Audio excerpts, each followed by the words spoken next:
What is up, Patriots, and welcome to O'Connor's Quick Strike. I'm your host, John O'Connor. It's Friday, October 17th, and we've got 3 stories the mainstream media either isn't covering or is covering all wrong. And man, thank God it's Friday. I have been putting in some absolutely grueling hours this week. If you don't know, I work in software programming for some massive corporate clients, and when I say clients, I mean the kind where if they say jump, I ask how high. When our software goes live in their environments and something breaks, it can cost these companies millions of dollars an hour until we get it fixed. So, the past couple days have been all hands on deck, busting my butt to get everything rectified and the clients happy again. That's why I had to miss Wednesday's episode of this show and Thursday's O'Connor's Right Stand.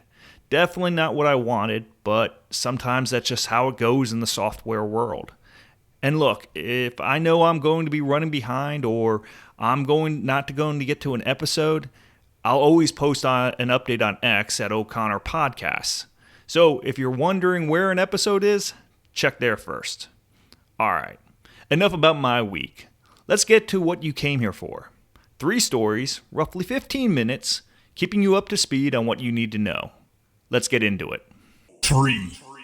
Alright, so Los Angeles County just declared a state of emergency. Have you heard? And before you ask, no, it's not wildfires. It's not an earthquake. It's not even another celebrity scandal. It's because ICE is arresting illegal immigrants. No, I'm not kidding. Earlier this week, the LA County Board of Supervisors voted 4-1 to declare an emergency, the same type they use for natural disasters. Because, hey, federal immigration enforcement is doing its job.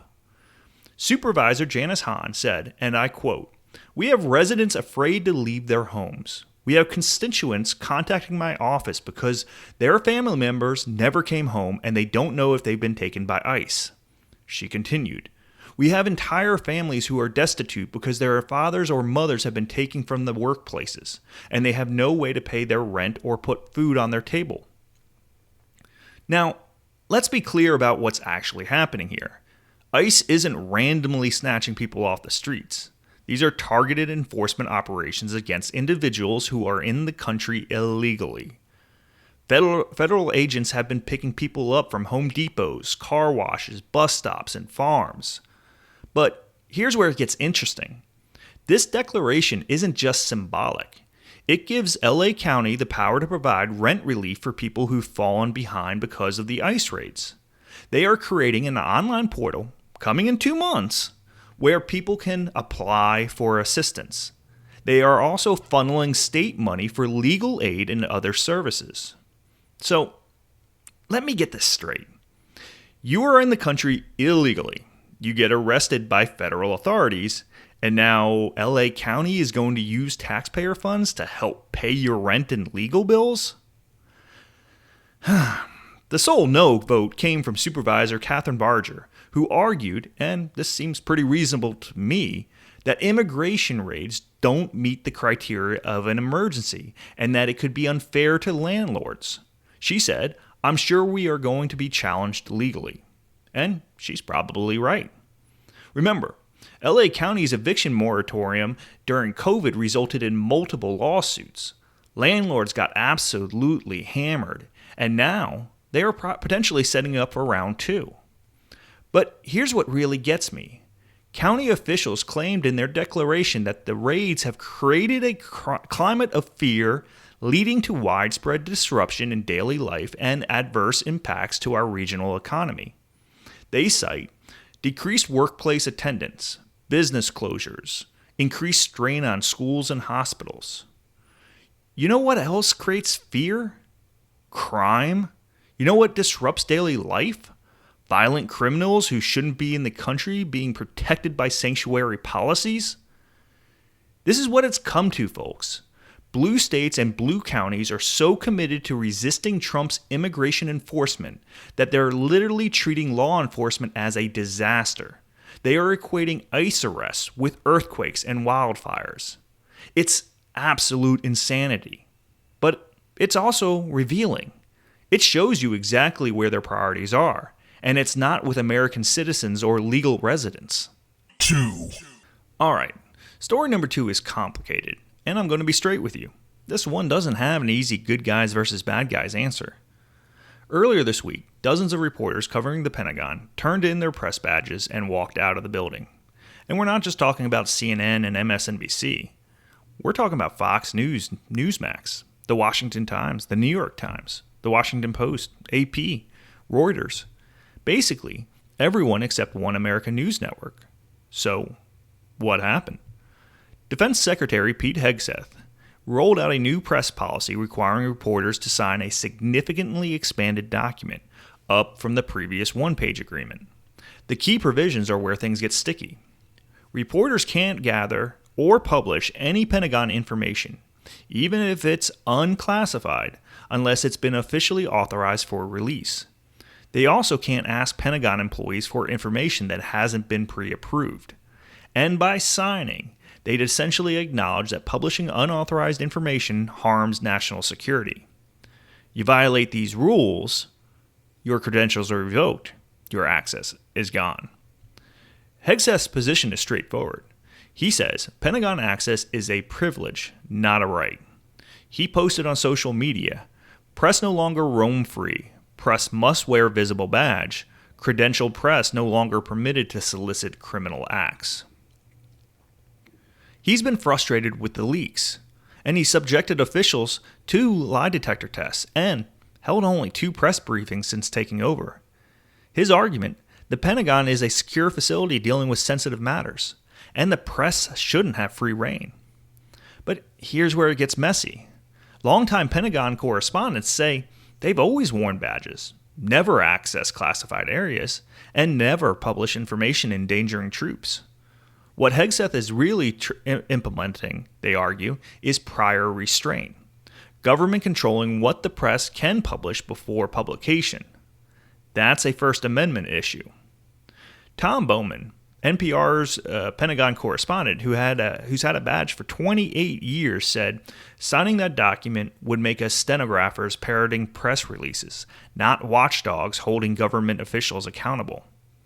Even retired Army General Jack Keane, a Fox News analyst, said on Fox, they want to spoon-feed information to the journalists, and that would be their story. That's not journalism. Now, here's the irony that I think is worth pointing out. Hegseth himself was caught using the Signal messaging app to share classified details about planned U.S. airstrikes in Yemen. And he didn't just share them with military officials. He shared them with his wife and brother. The Pentagon Inspector General opened an investigation into it. So, the guy cracking down on leaks was himself leaking classified information to family members on a commercial messaging app. Look, I get both sides here. Leaks are a real problem. Unauthorized disclosure of sensitive information can put lives at risk, and the Pentagon has every right to set access rules. But when Fox News, Newsmax, and the Washington Times all say, no, this goes too far, you have to consider that maybe it does. These aren't liberal outlets looking to undermine Trump. These are friendly media that generally support this administration. The policy essentially says you can only report what we tell you to report. That's not journalism, that's state media. The American people deserve transparency about how their tax dollars are being spent. We are funding the Pentagon to the tune of about $8 trillion a year. The public has a right to know how that money is used, how wars are fought, and how decisions are made. I don't have a clean answer on this one. There's a legitimate debate about balancing national security with press freedom. But when literally every major news organization across the ideological spectrum refuses to sign your policy, maybe you've overreached. 1. All right, let's end on a story that'll get your blood pumping in all the right ways. Mark Bray teaches history at Rutgers University. He's also the author of Antifa, the Anti-Fascist Handbook, which openly calls for militant anti-fascism. In the book, he pledged at least 50% of the author's proceeds to the International Anti-Fascist Defense Fund. Students started calling him Dr. Antifa, And after Trump designated Antifa as a domestic terrorist organization, Turning Point USA's chapter at Rutgers launched a petition calling for his removal. The petition said, with the current trend of left-wing terrorism, having a prominent leader of the Antifa movement on campus is a threat to conservative students. Bray started getting death threats. His address got doxxed, and recently he announced he and his wife, who also teaches at Rutgers, were fleeing to Spain for their safety. Now, here's where it gets good. A fundraiser was set up to help Dr. Antifa and his wife relocate to the Mediterranean, and as of this week, it's raised roughly $42,000. Who's donated? Well, Fox News did some digging. It's a who's who of academia. Multiple Rutgers faculty kicked in, some donating privately, others publicly. History professor Tema Kaplan donated $450. French professor Francois Corneliat gave $100. But it wasn't just Rutgers. Faculty from across the country chipped in. Celso Thomas Castillo, an associate history professor at Vanderbilt, gave $150. Manisha Sinha at UConn donated $200. Raquel Otherguy at Bronx Community College gave $50. And I'm sorry if I'm screwing any of those up. That's my best attempt. In total, 518 people donated to help this guy escape to Spain. Now, Bray insists he's not actually part of any Antifa organization. He says, I'm not now, nor have I ever been, part of any kind of anti-fascist or anti-racist organization. I just haven't. I'm a professor. But here's what we know. He wrote the handbook. He dedicated his book proceeds to the Antifa Defense Fund. He posted on Blue Sky, because of course he's on Blue Sky, saying, only mass anti-fascism, legal or not, can save us. Legal or not? Those are his words.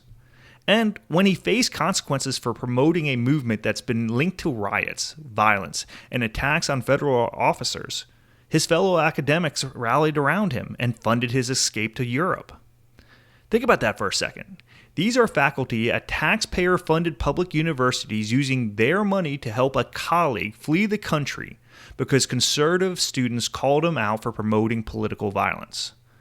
This is the academic bubble in all its glory. They protect their own. They fund each other. They circle the wagons. And they do it all while calling you the fascist. The irony is almost too perfect. The guy who wrote the book on anti-fascism runs away when people exercise their free speech to criticize him. And the people who claim to champion diversity and tolerance are the ones funding his flight from accountability. By the way, the university hasn't said a word about whether they plan to keep him on the payroll. So as far as we know, he's still collecting a salary from New Jersey taxpayers while sipping sangria in Spain. So there you have it. LA County declares an emergency over ICE arrests.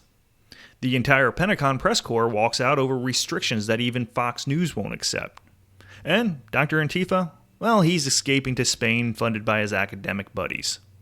3 stories, 3 examples of how completely upside down things have gotten. Look, if these stories fired you up, do me a favor. Hit that subscribe button, give this podcast a 5-star rating, and share this episode with someone who needs to hear it.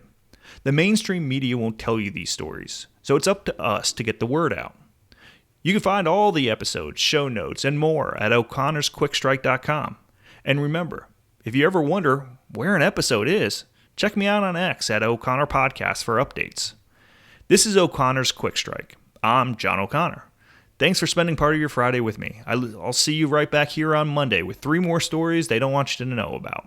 Until then, have an absolutely phenomenal weekend, Patriots. Stay informed, stay engaged, and stay strong.